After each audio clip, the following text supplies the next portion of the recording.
নমস্কার বন্ধুরা, শ্রুতির তরফ থেকে সুজাতা আজকে আপনাদের সামনে নিয়ে আসছে সমরেশ বসুর লেখা আদাব। ভারতবর্ষের স্বাধীনতা অনেক রক্তক্ষয়ের পরে এসেছিল। সেই সঙ্গে ছিল বহু সাম্প্রদায়িক দাঙ্গা। 1946 সালে ভারতবর্ষ এই রকম একটি রক্তক্ষয়ী সাম্প্রদায়িক দাঙ্গার সম্মুখীন হয়। সেই পটভূমিতে দাঁড়িয়ে দুটো ভিন্ন ধর্মী অসহায় মানুষের সুন্দর এক মর্মস্পর্শী কাহিনী এখানে ফুটে ওঠে। শুরু করছি সমরেশ বসু রচিত আদাব। রাত্রির নিস্তব্ধতাকে কাঁপিয়ে দিয়ে মিলিটারি টহলদার গাড়িটা একবার ভিক্টোরিয়া পার্কের পাশ দিয়ে একটা পাক্ষে চলে গেল। শহরে 144 ধারা আর কারফিউ অর্ডার জারি হয়েছে। দাঙ্গা বেঁধেছে হিন্দু আর মুসলমানে, মুখোমুখি লড়াই, দা, সরকি, ছুরি, লাঠি নিয়ে। তাছাড়া চতুর্দিকে ছড়িয়ে রয়েছে গুপ্ত ঘাতকের দল। চোরাগোপ্তা আঘাত হানছে অন্ধকারকে আশ্রয় করে। লুটেরারা বেরিয়েছে তাদের অভিযানে। মৃত্যু বিভীষিকাময় এই অন্ধকার রাত্রি তাদের উল্লাসকে তীব্র থেকে তীব্রতর করে তুলেছে। বস্তিতে বস্তিতে আগুন জ্বলছে। মৃত্যু কাতর নারী শিশুর চিৎকার স্থানে স্থানে আবহাওয়াকে বিভৎস করে তুলছে। তারপর এসে ঝাঁপিয়ে পড়ছে সৈন্যবাহিনীর গাড়ি। তারা গুলি ছুড়ছে দিকবিদিক জ্ঞান শূন্য হয়ে আইন ও শৃঙ্খলা বজায় রাখতে। দুদিক থেকে দুটো গলি এসে মিশেছে এ জায়গায়। ডাস্টবিনটা উল্টে এসে পড়েছে দুটো গলির মাঝখানে একটা ভাঙাচোরা অবস্থায়। সেটাকে আড়াল করে গলির ভেতর থেকে হামাগুড়ি দিয়ে বেরিয়ে এলো একটি লোক। মাথা তুলতে সাহস হলো না। নির্জীবের মতো পড়ে রইল খানিকক্ষণ। কান পেতে রইল দূরের অপরিস্ফুষ্ট কলরবের দিকে। কিছুই বোঝা যায় না। আল্লাহু আকবার, কি বন্দে মাতারাম। হঠাৎ ডাস্টবিনটা একটু নড়ে উঠল। আচম্বিতে শিশিয়ে উঠল দেহের সমস্ত শিরা উপশিরা।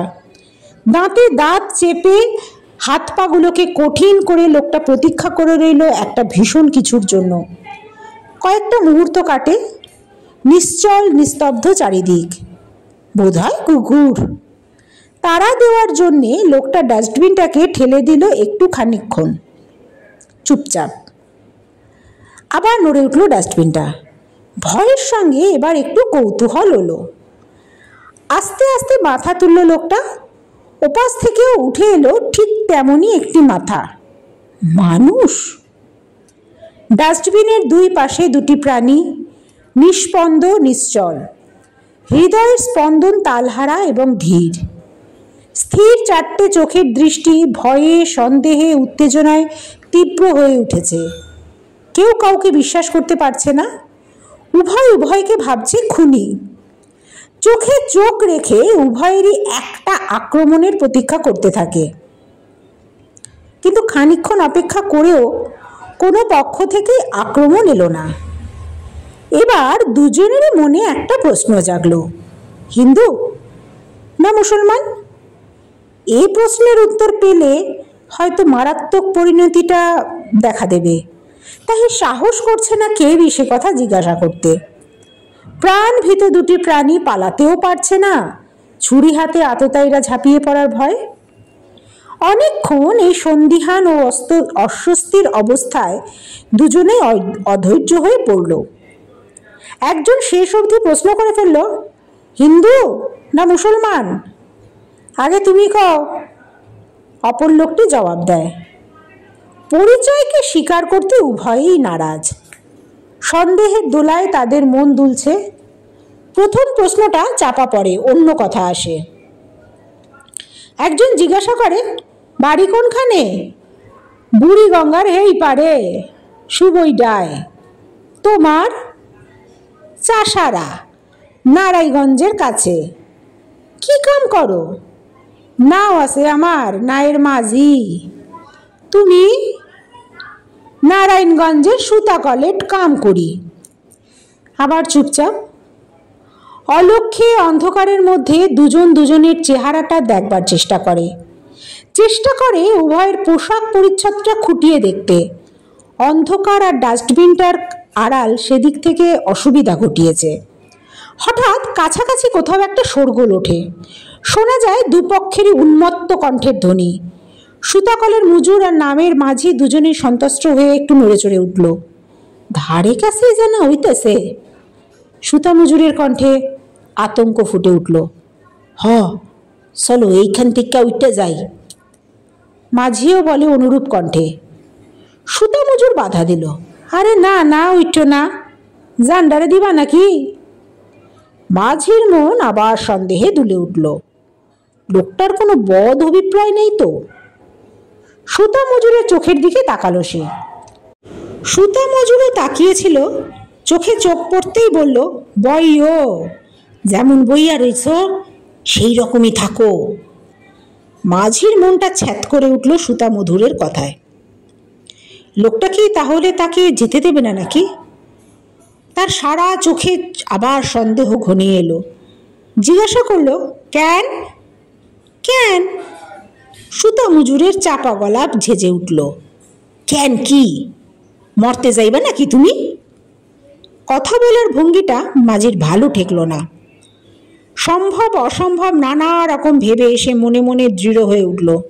যেমন নাকি এই আন্দাইরা যা গলির মধ্যে পইরা থাকুম নাকি? লোকটার জেদ দেখে সুতা মজুরের গলায়ও ফুটে উঠল সন্দেহ। বলল, তোমার মতলবটা তো ভালো মনে হইতেছে না। কোন জাতির লোক তুমি কইলা না? শেষে তোমাকে দল বল যদি ডাইক্কা লইয়া হো আমারে মারণের লইগা। এইটা কেমন কথা কও তুমি? স্থানকাল ভুলে রাগে দুঃখে মাঝি প্রায় চেঁচিয়ে ওঠে। ভালো কথাই কইছি রে ভাই, বইও, মানুষের মেয়ে মন বোঝো না। সুতা মজুরের গলায় যেন কি ছিল। মাঝি একটু আশ্বস্ত হলো শুনে। তুমি চইল্লা গেলে আমি কি একলা থাকুম নাকি? শোরগোলটা মিলিয়ে গেল দূরে। আবার মৃত্যুর মতন নিস্তব্ধ হয়ে আসে সব। মুহূর্তগুলি কাটে যেন মৃত্যুর প্রতীক্ষার মতো। অন্ধকারের গলির মধ্যে ডাস্টবিনের দুই পাশে দুটি প্রাণী ভাবে নিজেদের বিপদের কথা, ঘরের কথা, মা বউ ছেলে মেয়েদের কথা। তাদের কাছে কি আর তারা প্রাণ নিয়ে ফিরে যেতে পারবে? না তারাই থাকবে বেঁচে? কথা নেই, বার্তা নেই। হঠাৎ কোথার থেকে বজ্রপাতের মতন নেমে এলো এই দাঙ্গা। এই হাটে বাজারে এত হাসাহাসি, এত কথা কওয়া কবি, আবার মুহূর্ত পরেই মারামারি কাটাকাটি, একেবারে রক্তগঙ্গা বইয়ে দিল সব। এমনভাবে মানুষ নিষ্ঠুর হয়ে ওঠে, নির্মম হয়ে ওঠে। কি অভিশপ্ত জাত! সুতা মজুর একটা দীর্ঘশ্বাস ফেলে। দেখা দেখি মাঝিরও একটা নিঃশ্বাস বেরিয়ে আসে। বিড়ি খাইবা? সুতা মজুর পকেট থেকে একটা বিড়ি বের করে বাড়িয়ে দিল মাঝির দিকে।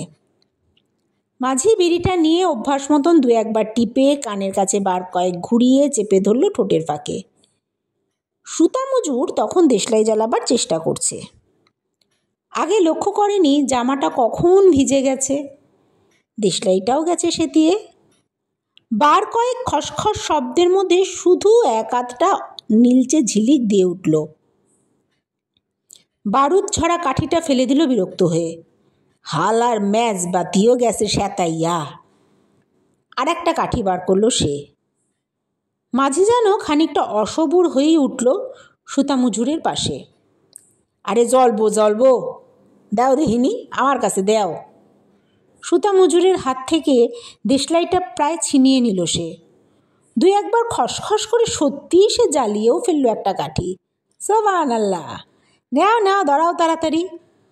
ভূত দেখার মতো চমকে উঠল সুতা মজুর। টেপা ঠোঁটের ফাঁক থেকে পড়ে গেল বিড়িটা। তুমি? একটা হালকা বাতাস এসে যেন ফু দিয়ে নিভিয়ে দিয়ে গেল কাঠি। অন্ধকারের মধ্যে দুজোড়া চোখ অবিশ্বাস আর উত্তেজনায় আবার বড় বড় হয়ে উঠল। কয়েকটা নিস্তব্ধ পল কেটে গেল। মাঝি চট করে উঠে দাঁড়ালো। বলল, হ্যাঁ আমি মুসলমান, কি হয়েছে? সুতামজুর ভয়ে ভয়ে জবাব দিল, কিছু হয় নাই, কিন্তু মাঝির বগলের পুটলিটা দেখিয়ে বলল, ওইটার মধ্যে কি আছে? পোলা মাইয়ার লেগা 2খান জামা আর 1খান শাড়ি। কাইলামাগো ঈদের পরব জানো, আর কিছু নাই তো? সুতামজুরের অবিশ্বাস আর দূর হতে চায় না। আরে মিশা কথা কইতেছি নাকি, বিশ্বাস নয় দেহ। পুটুলিটা বাড়িয়ে দিল সে সুতামজুরের দিকে। আরে না না ভাই, দেখুম আর কি, তবে দিনকালটা যা পড়ছে দেখছো তো, বিশ্বাস করন যায়, তুমি কও। এই তো হক কথাই ভাই, তুমি কিছু রাখো ঠাকো নাই তো? ভগবানের কিরা কইরা কইতে পারি, একটা সুচও নাই। পরান্ডা লইয়া অহন ঘরের পোলা ঘরে ফিরা যাইতে পারলেই হয়। সুতামজুর তার জামা কাপড় নেড়ে চেড়ে দেখায়। আবার দুজনে বসলো পাশাপাশি, বিড়ি ধরিয়ে নীরবে বেশ মনোযোগ সহকারে দুজনে ধূমপান শুরু করলো। আচ্ছা মাঝি এমনভাবে যেন কথা বলে যেন সে তার কোন আত্মীয়, কোনো সুদূর সময়ের। আচ্ছা আমারে কইতে পারো নি, এই মায়ের দইর কাটাকটি কি এর লেগা? সুতামজুর খবরের কাগজ সম্পর্কে কিছু খবরাখবর রাখে। সে একটু উষ্ণ কণ্ঠে জবাব দিল, দোস্ত তোমাগো ওই লিগওয়ালা গই, তারাই তো লাগাইছে এই কি এর সংগ্রামের নাম কইরা। মাঝি একটু কটূক্তি করে উঠল, এইসব আমি বুঝি না, আমি জিগাই মারামারি কইরা ওইব কি? তোমাগো দুগা লক মরব, আমাগো দুগা লক মরব, তাতে দেশের কি উপকারটা হইব? আরে আমিও তো এই কথাই কই, হইব আর কি, হইব আমার এই কলাডা। হাতের বুড়ো আঙুল দেখায় সে। তুমি মরবা, আমি মরুম, আর আমাগো পোলা মাইয়াগুলি ভিক্ষা কইরা বেড়াইব। এই তো সনের রাইটে আমার ভগ্নিপতিটারে কাইটটা টাইট টুকরা কইরা মারল, ফলে বইন হইল বিধবা। অহং তার পোলা মাইয়ারা আইয়া পড়ল আমার ঘাড়ের উপর। কই কি আর সাদে, নেতারা হেই সাততলার উপর পায়ের ওপর পা দিয়া হুকুম জারি কইরা বইয়া রইল, আর হাল আর মরতে মরলাম আমরাই। মানুষ না মানুষ না, আমরা যেন কুত্তার বাচ্চা হইয়া গেছি, নাইলে এমন কামড়া কামড়ি লাগে। নিষ্ফল ক্রোধে মাঝি হাত দিয়ে হাঁটু দুটোকে জড়িয়ে ধরে। আমাগো কথা ভাবে কেডা? এই যে দাঙ্গা বাঁধল, অহং দানা জুটাইব কোন শুদ্ধি? নাউডারে কি আর ফিরা পামু? বাদামতলার ঘাটে কোন অতলে ডুবাইয়া দিয়াছি তারে, তার কি ঠিক আছে? জমিদার রূপবাবুর বাড়ির নায়েব মশাই প্রত্যেক মাসে একবার কইরা আমার নায়ে যাইতো নৈরার সরে কাছারি করতে। বাবুর হাত যেন হজরতের হাত, বকশিস দিত 5, নায়ের কেয়ারা দিত 5, এখনই 10 টাকা। তাই আমার মাসের খোরাকি জুটাইতো এই বাবু। আর কি হিন্দুবাবু আইব আমার নাই? সুতামজুর কি বলতে গিয়ে যেন থেমে গেল। একসঙ্গে অনেকগুলো ভারী বুটের শব্দ শোনা গেল। শব্দটা যেন বড় রাস্তা থেকে গলির অন্দরের দিকে এগিয়ে আসছে, সে বিষয়ে সন্দেহ নেই। শঙ্কিত জিজ্ঞাসা নিয়ে উভয়ে চোখাচোখি করল। কি করব?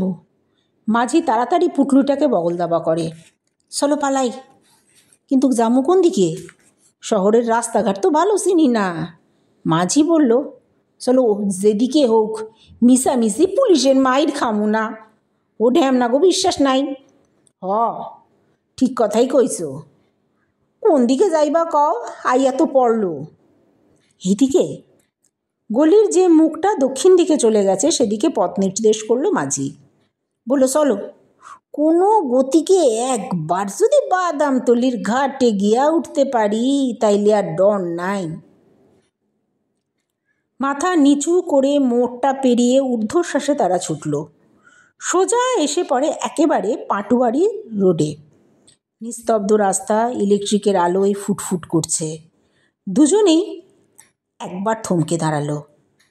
খাপটি মেরে নেই তো কেউ? কিন্তু দেরি করারও উপায় নেই।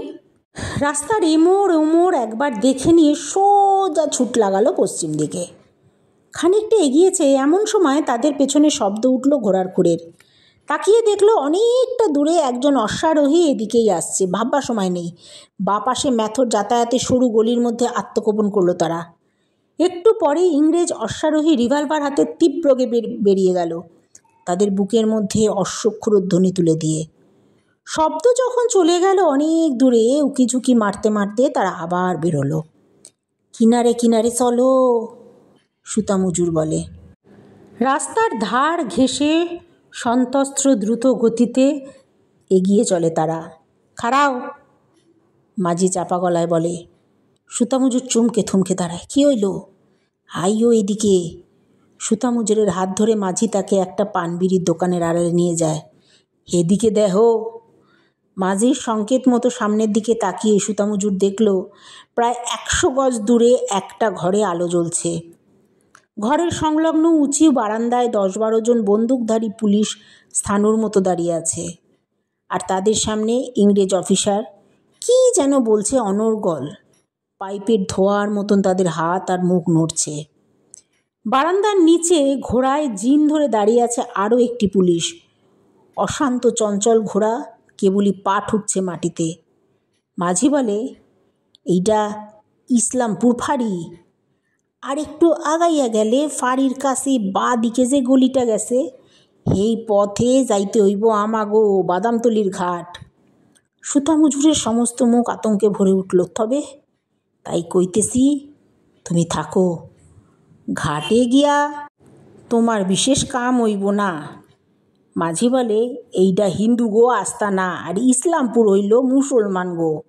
কাইল সকালে ওইটা বাড়ি যাইবাগা। আর তুমি? আমি যাইগা। মাঝির গলা উদ্বেগে আর আশঙ্কায় ভেঙে পড়ে। আমি পারুম না ভাই থাকতে। আজ 8 দিন ঘরের কবর জানি না, কি হইল কি না হইল একমাত্র আল্লাহ তালাই জানে। কোনো রকম কইরা গলিতে ঢুকতে পারলেই হইল। নৌকা না পাই সাঁতরাইয়া পারমু বুড়ি গঙ্গা। আরে না নামিয়া করো কি? উৎকণ্ঠায় সুতামুজুরের মাঝির কামিজ চেপে ধরে।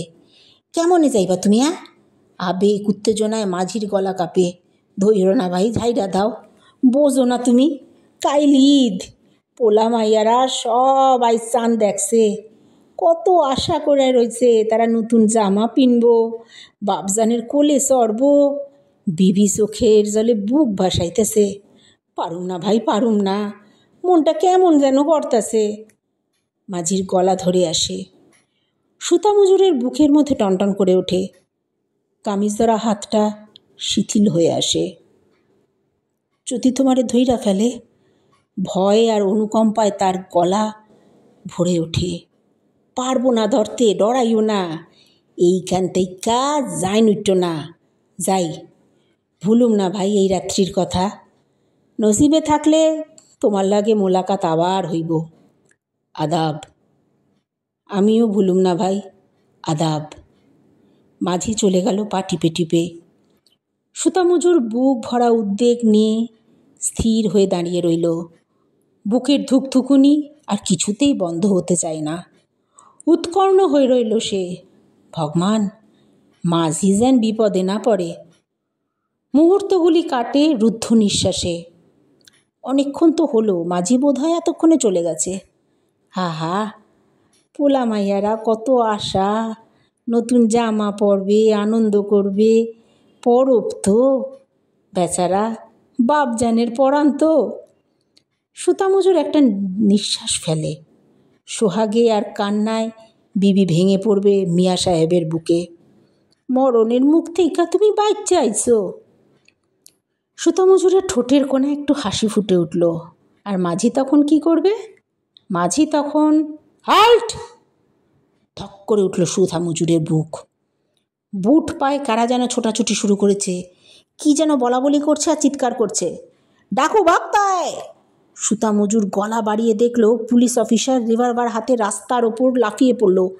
সমস্ত অঞ্চলটার নিস্তব্ধতাকে কাঁপিয়ে দুবার গর্জে উঠল অফিসারের আগ্নেয়াস্ত্র। Groom groom! দুটো নীলচে আগুনের ঝিলিক। উত্তেজনায় সুতা মজুরের হাতের একটা আঙুল কামড়ে ধরে।